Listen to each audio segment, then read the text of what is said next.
dan pada akhirnya menurunkan apa yang disebut oleh Pak Saiful tadi dengan etika keagamaan tadi, maka dia mengalami kemerosotan.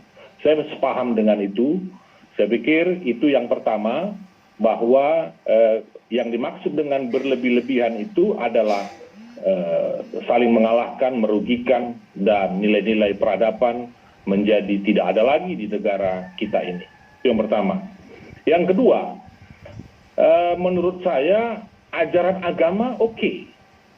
Ya, saya pikir tidak ada masalah dengan ajaran, sehingga kata moderasi agama itu memang tidak relevan lagi untuk kita bicarakan. Tetapi moderasi beragama. Nah, cara melihat dan cara memahami itu yang bisa saya lihat, bagaimana kita melihat masing-masing teks kita, melihat dan memahami yang menurut saya, kalaupun tadi Gus Soleh ada mengungkapkan beberapa katakanlah masalah-masalah yang kita temukan di negara kita ini, itu kan menurut saya tidak bisa dilihat secara tunggal juga.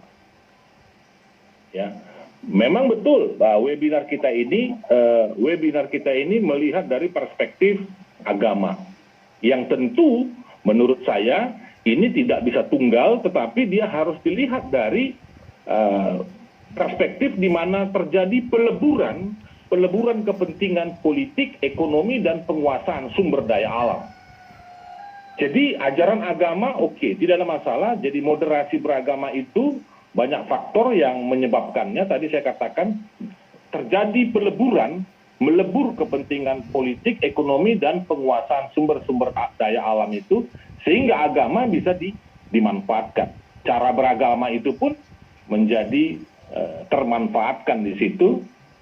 Karena apa? Ini akan berkaitan nanti juga, Bapak Ibu Saudara sekalian, itu yang kedua, berkaitan nanti dengan apa yang kita lihat misalnya. Indonesia ini kan adalah negara yang banyak agama, saya pikir kita sudah sependapat. Nah, karena kita melihat Indonesia ini beragam agama, tetapi kadang-kadang kita menemukan ada orang cara beragamanya yang melihat Tuhan itu juga hanya dari satu jalan dalam tanda petik, dan jalan yang lain tidak dilihat. Ada banyak jalan, tadi sudah diungkapkan oleh Gus Soleh, lalu narasumber yang pertama, ketika melihat Tuhan itu dari satu perspektif yang paling benar, maka jalan lain itu tidak dianggap sebuah yang benar juga. Saya mungkin agak berbeda tipis dengan narasumber pertama. Bagi saya mengimani agama Kristen saya adalah salah satu agama yang benar di antara agama-agama yang benar. Itu perspektif saya di dalam melihat agama. Bahwa agama yang saya anut, yang saya imani ini adalah agama yang benar di antara agama yang benar-benar juga. Ada banyak, bahkan kepercayaan lain. Mungkin saya beda tipis saja.